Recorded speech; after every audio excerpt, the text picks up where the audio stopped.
오늘 교우들이 여러 사정으로 많이 참석하지 못했습니다. 그래서 오늘은 온라인 예배 녹화 시간처럼 여겨지는데 여러분은 같이 참여하는 그러한 교우들로 함께 참여하면 되겠습니다. 어떤 교회는 이전에 온라인 녹화 촬영을 할 때 항상 저는 집에서 하지만은 큰 교회에서는 교회 공간에서 하게 되는데 그 목사님이 설교 녹화를 하고 있을 때 어떤 장로님 한 분이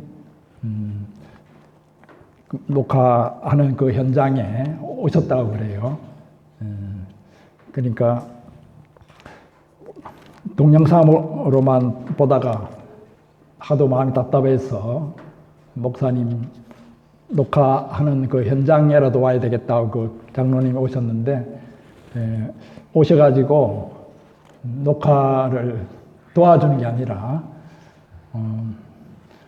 여러 가지 어려움들을 생각하고 계속해서 막 통곡을 하면서 울고 있기 때문에 목사님이 녹화를 제대로 하기 힘들었다는 이야기도 있었습니다. 여러 참석하지 못한 교우들이 녹화 방송을 통해서라도 은혜를 받고 함께 참여하면 좋겠습니다. 오늘은 십자가의 길 제목으로 오늘 말씀을 생각해 보겠습니다. 아리스토텔레스의 시학이라고 하는 유명한 문학 창작 기술 또 문학 창작의 본질을 가리키는 책이 있는데 특별히 그리스 비극의 가장 중요한 요소는 무엇인가? 맨 1장부터 나오는데 그것은 공포와 연민이다. 공포와 연민. 공포와 연민이 그 연극을 보는 동안에 사람들에게 느껴지도록 해야만이 그 예술로서의 가치가 있다. 그렇게 시작하고 있습니다. 공포라고 하는 것은 그 상황을 나도 당할 수 있지 않을까. 그 비극에서 말하는 그런 상황들을 나도 당할 수 있지 않을까 하는 그런 느낌으로 공포를 느낄 것입니다.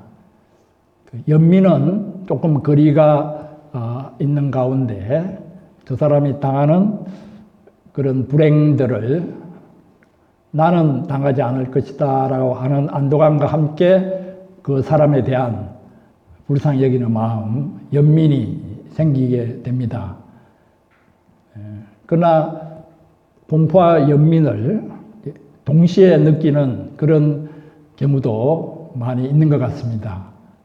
특별히 지금 코로나 이 사태 속에서 우리가 어느 정도 공포를 느끼지만은 그러면서 또 거기에 감염되어서 고생하고 또 사랑하는 가족들을 이별하는 사람들을 볼 때에 또 연민을 느끼는 공포와 연민을 동시에 느끼는 그런 시간이 아닌가, 그런 시대가 아닌가, 또 그리스 비극과 같은 그런 시대가 아닌가 하는 생각을 해보게 됩니다.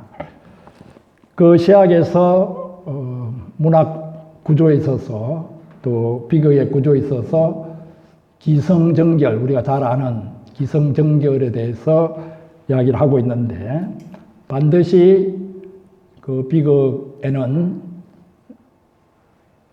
기성전에 그 전이 있어야 된다.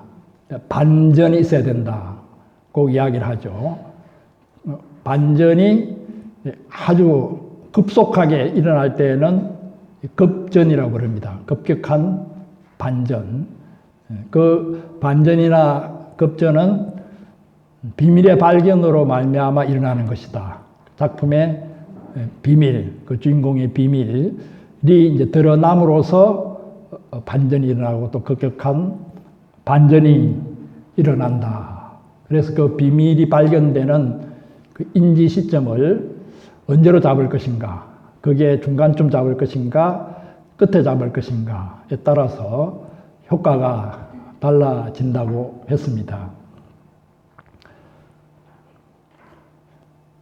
성경에서도 예수의 일생을 기록한 복음서들도 기성정결의 구조를 가지고 있습니다. 복음서에서의 그 반전, 급전은 예수님께서 십자가에 대해서 비로소 제자들에게 가르치시고 그 고난과 죽음을 말씀하시는 그 대목부터 반전이 일어난다고 볼 수 있습니다. 제자들은 예수님을 따르기 시작할 때에 굉장히 꿈을 가지고 저분을 통해서 이스라엘 나라가 독립되고 또 그 가운데에서 자기들도 어떤 큰 영광을 얻게 될 것이라는 기대 속에서 청춘의 꿈을 가지고 이상을 가지고 출발했지만은 자기가들이 따르는 그 예수님이 십자가에 돌아가실 것이라고 하는 그 사실을 접했을 때 제자들은 크게 당황하지 않을 수 없었습니다. 복음서에서의 그 반전은 십자가의 비밀이 드러나는 그러한 때부터 시작된다고 볼 수 있습니다. 바로 그러한 반전에 해당되는 구절이 오늘 본문의 말씀이 되겠습니다.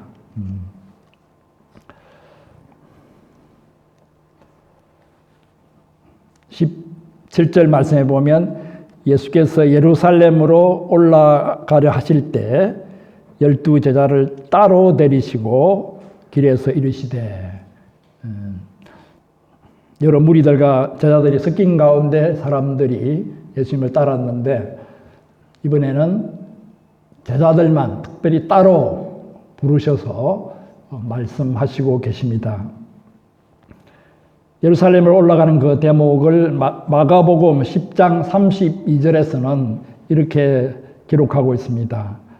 그들 앞에 서서 가시는데 그들이 놀라고 따르는 자들은 두려워하더라. 예루살렘을 향해서 가시는데 예수님께서 그들을 앞서서 가시는데 그 뒷모습이 또 걸어가시는 모습이 너무도 비장하기 때문에 그들이 놀라고 따르는 자들은 두려워하더라고 했습니다. 그리고 누가복음에서도 예루살렘으로 올라가는 그 대목을 보면 9장 51절에 예루살렘을 향하여 올라가기로 굳게 결심하시고 그와 같이 예루살렘을 향해서 가시는 예수님의 모습이 비장한 그러한 모습인 것을 알 수가 있습니다. 그동안 예루살렘으로 예수님께서 올라가신 그 기록들이 성경에 몇 군데 나와 있습니다. 유대인으로서 명절을 맞이하면 해외에 있는 교포들 비롯해서 유대에 사는 사람들이 정기적으로 예루살렘에 올라가서 제사를 드립니다. 예수님도 아기일 때 어머니 마리아의 품에 안겨서 예루살렘 성전으로 올라갔습니다. 또 성인식을 하는 12살 때도 부모와 함께 예루살렘으로 올라갔습니다. 또 예수님이 공생을 시작한 이후에도 종종 예루살렘으로 올라가셨습니다. 어떤 때는 장사꾼의 소굴로 변해버린 이스라엘 성전을 보시고 너무도 화가 나셔서 그 의자를 엎으시고 장사치들을 내어 쫓으시기도 했습니다. 그런데 이번에 올라가는 예루살렘 길은 이전에 올라가던 예루살렘 길과는 다릅니다. 이번은 정말 마지막으로 예루살렘으로 올라가는 길입니다. 예루살렘에는 이제 핍박과 고난과 죽음이 기다리고 있습니다. 그 예루살렘으로 한 걸음 한 걸음 걸어가시는 그 예수님은 결국 죽음을 향하여 한 걸음 한 걸음 다가가고 있는 것입니다. 사람들의 죽음에는 여러 가지 종류가 있습니다. 우리가 주변에서 늘 보고 있듯이 질병으로 인한 죽음, 갑작스러운 사고로 인한 죽음, 자연재해로 인한 죽음, 전쟁으로 인한 죽음, 스스로 또 목숨을 끊는 자살의 죽음. 오늘 또 위안부 쉼터 소장을 맡고 계신 분이 자택에서 아마 자살을 한 것 같아요. 숨진 채 발견되었다는 소식이 들려서 안타깝습니다. 그리고 유명한 소설 악령이라고 하는 소설이 있는데 그 악령에서 키릴로프라고 하는 그 등장인물이 자살 철학을 펼칩니다. 그 키릴로프의 자살 철학이 그동안에 많은 문학가, 여러 저서들의 자살 철학보다 더 어떻게 보면 유명한 그러한 자살 철학입니다. 키릴로프의 자살 철학이 뭐냐면은 거의 무신론적인 그러한 철학인데 신이 인간들을 제압하기 위해서 죽음이라고 하는 무기를 사용한다. 너희들이 죽기 때문에 나를 믿어야 한다. 죽기 때문에 구원이 필요하다. 그러면서 신이 죽음을 무기로 인간을 통제한다는 것이죠. 그러나 키릴로프는 그 신의 무기를 무력화시켜 버리겠다. 신이 죽음으로 위협을 하는데 내가 스스로 죽음을 택함으로 신의 무기를 무력화시키겠다고 하는 게 자기 나름대로의 철학을 펼치는 대목이 나옵니다. 그래서 하여튼 낭망한 가운데 자살을 하든지 그런 철학을 가지고 자살을 하든지 스스로 목숨을 끊는 죽음이 있습니다. 또 늙어서 자연스럽게 죽는 죽음, 그 자연사도 있는데 우리 인생이 가장 바라는 죽음은 바로 그러한 자연사일 것입니다. 그런데 또 하나의 죽음이 있습니다. 그것은 죽음이 기다리고 있다는 사실을 엄연히 알면서도 사명을 위하여 받아들여야 하는 죽음입니다. 순교와 같은 죽음이 바로 그러한 죽음이고 또 직장 생활을 사명으로 여기고 그 위험이 있음에도 불구하고 순직을 하는 그런 경우도 이러한 죽음에 속할 것입니다. 지금 예수님이 예루살렘으로 올라가서 맞이해야 하는 죽음은 바로 사명을 위해서 죽는 죽음입니다.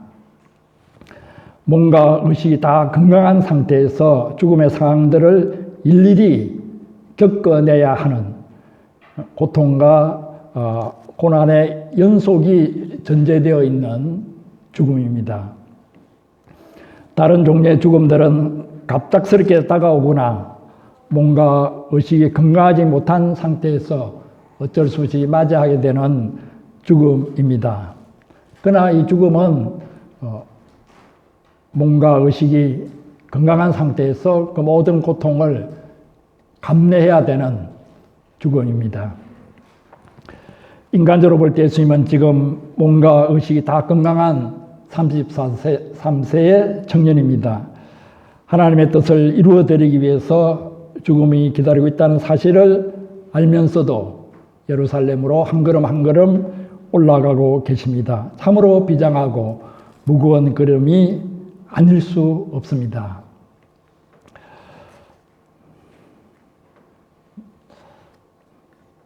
아마도 제자들은 그러한 예수님의 비장한 모습에서 범접하기 힘든 어떤 분위기를 느끼고 놀라고 두려워했을 것입니다.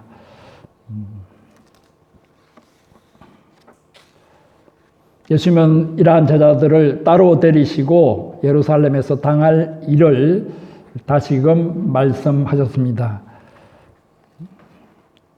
18절, 19절을 다시 한번 읽어보겠습니다. 시작. 보라, 우리가 예루살렘으로 올라가노니 인자가 대제사장들과 서기관들에게 넘겨짐에 그들이 죽이기로 결의하고 이방인들에게 넘겨주어 그를 조롱하여 채찍질하며 십자가에 못 박게 할 것이나 제3일에 살아나리라. 네.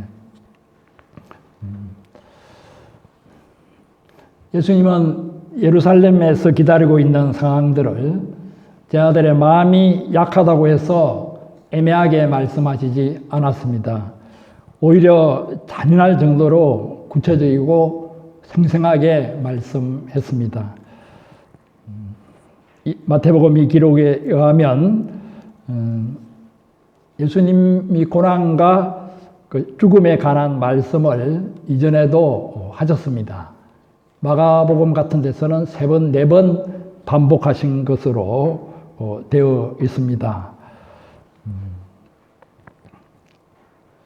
예수님께서 이렇게 십자가의 고난과 죽음에 관해서 기회가 있을 때 강조하신 이유가 무엇이겠습니까? 제자들은 부담스러워하고 회피하기를 원했지만은 그 상황을 제자들이 스스로 직면할 준비를 하도록 도우셨습니다. 우리가 부담스러워하고 회피하기를 원한다고 해서 우리를 봐주시는 예수님이 아니십니다. 부담스러워서 회피하기를 원하는 그 말씀을 받아들일 때까지 우리를 끊임없이 금고하십니다. 십자가의 고난과 죽음에 관한 말씀도 마찬가지입니다. 제자들이 이 말씀을 받아들이고 이 말씀 앞에 서기까지 반복해서 말씀하시고 지금 결정적으로 거의 마지막으로 이 말씀을 하시고 계십니다. 인자가 대제사장들과 서기관들에게 넘겨짐에 대제사장들과 서기관들이 예수를 붙잡아서 끌고 간다고 하지 않고 인자가 대제사장들 서기관들에게 넘겨진다고 했습니다. 어떻게 넘겨지는지 그 과정은 우리가 잘 알고 있습니다. 지극히 사랑했던 제자 가룟 유다의 배신으로 말미암아 예수님이 이들에게 넘겨지게 됩니다. 그러니까 인자가 대제사장들과 서기관 넘겨짐에라는 이 구절은 예수님이 당할 그 배신을 의미합니다. 차라리 자기 편으로 여겨졌던 사람들로부터 배신을 당하는 것보다 적으로 여겨지는 그 적대 세력이 자기를 배신하는 것이 더 나을지도 모릅니다. 그러나 예수님은 가장 사랑하는 제자로부터 배신을 당했습니다. 인간의 감정 중에 배신감이야말로 참으로 견디기 힘듭니다. 가장 용서하기 힘든 것이 배신일 것입니다. 용서라도 가장 늦게 용서하게 되는 것도 배신일 것입니다. 인간들이 겪는 최악의 경험이라고 할 수 있는 배신을 예수님은 예루살렘에서 겪으실 것입니다.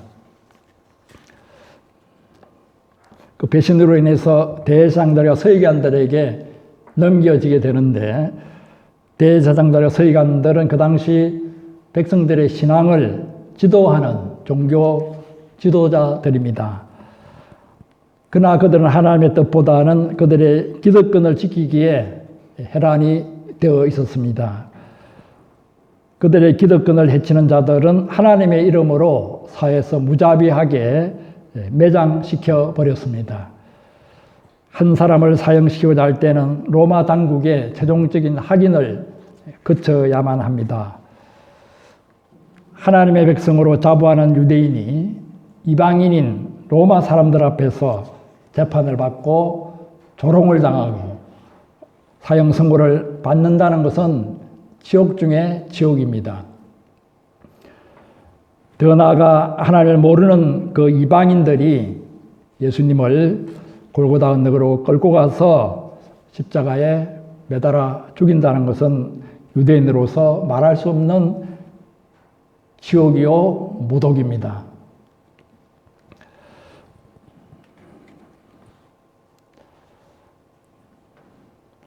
이 배신감과 모독감, 이것은 인간이 견뎌내기가 참으로 힘듭니다.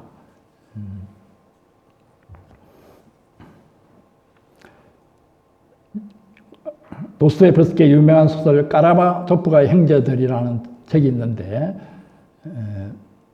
이것은 어떻게 보면 여러분의 일생의 독서로 생각하고 좀 긴 장편이기 때문에 쉽게 읽지 못하는 그런 어려움도 있지만은 그래도 일생 동안 이 책 한 권을 독발해야 되겠다 생각하고 읽으면은 그게 도움이 될 것입니다. 또 한번 읽었던 분들도 또 읽어보면 큰 감동을 받게 될 것입니다. 그래서 옥스퍼드 같은 대학에서는 까라마조프가의 형제들은 사상서로 분류를 하고 성경은 오히려 문학서로 분류를 하는 그런 분류법이 있다고 할 정도입니다. 그 까라마조프가의 형제들을 제가 읽으면서 모독이라는 그 단어, 모독이라는 단어가 나올 때마다 그 단어에다가 그 네모칸을 쳐가지고 쭉 읽어봤습니다. 계속해서 반복되는 것이 모독이라는 단어입니다. 그래서 까라마조프가 형제들에 나오는 그 모독의 그 심리학이랄까, 모독의 문학에 대해서 논문을 쓸 정도로 그 모독에 대해서 한번 살펴보았습니다. 도스토옙스키의 그 문학 전체에 흐르는 것도 모독의 심리를 인간이 어떻게 극복할 수 있는가, 그것을 인해서 인간이 얼마나 피폐해지는가에 대해서 많이 쓰고 있습니다. 코로나 시대에 여러분이 외출도 못하고 있는 시대일수록 좀 긴 장편이나 대하소설 같은 것도 잡고 읽는 것도 도움이 될지 모르겠습니다. 임종철 형제님은 토지를 다시 새롭게 잡고 읽으면서 시간을 좀 달래고 있다는 이야기를 하기도 했습니다. 그런 도스토옙스키도 다룬 그 모독의 그 심리, 모독감, 이것은 인간이 참으로 감당하기가 힘들고 그 모독감으로 인해서 복수심이 일어나고 또 깊은 우울에 빠질 수도 있습니다. 그러나 예수님은 그러한 쓰라린 배신감과 모독감을 먼저 감당하시고 우리가 당할 그러한 배신감과 모독감까지도 감당해 주셨습니다. 말할 수 없는 그 배신감과 모독감 앞에서도 예수님은 털 깎는 자 앞에서 잠잠한 어린 양같이 그 모독들을 묵묵히 감당해 내셨습니다. 그렇기 때문에 우리를 배신하고 모독하는 자들까지도 용서할 수 있는 그러한 사랑을,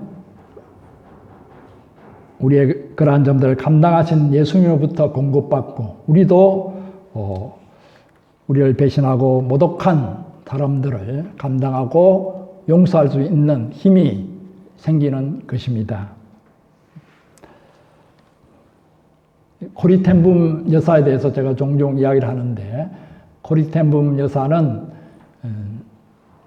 유대계로서 아우슈비츠 수용소 같은 그런 수용소에 끌려가서 그 언니와 동생 두 자매가 독일 남성 장교 앞에서 완전 뻘겋김을 당하고 몸 수색을 당하고 그런 모독을 당할 때 십자가에 달리신 예수님의 그 환상을 보고 예수님도 저렇게 처절하게 수치와 모독을 당했는데 우리가 이것도 감당할 수 있을 것이라는 믿음을 가졌다고 간증서에서 고백하고 있습니다. 예수님은 또한 채찍질을 당하셨습니다. 작은 철대같이 같은 것이 붙어있는 채찍으로 맞아 그 살이 갈갈기 찢어졌습니다. 이러한 예수님을 이사야 선지자는 이사야 53장에서 이렇게 예언하고 있습니다. 그가 찔림은 우리의 허물을 인하며 그가 상함은 우리의 죄악을 인함이라. 그가 징계를 받음으로 우리가 평화를 누리고 그가 채찍에 맞음으로 우리가 나음을 입었도다. 우리는 다 양 같아서 그릇 행하여 각기 제 길로 갔거늘 여호와께서는 우리 무리의 죄악을 그에게 담당시키셨도다.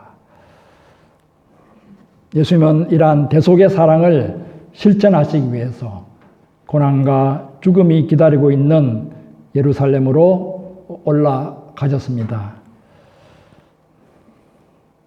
이 예수님의 모습은 양무리를 칠 때 그 위험한 이리떼와 늑대들이 있는 그러한 현장으로 양들을 앞서서 가시는 목자의 모습입니다.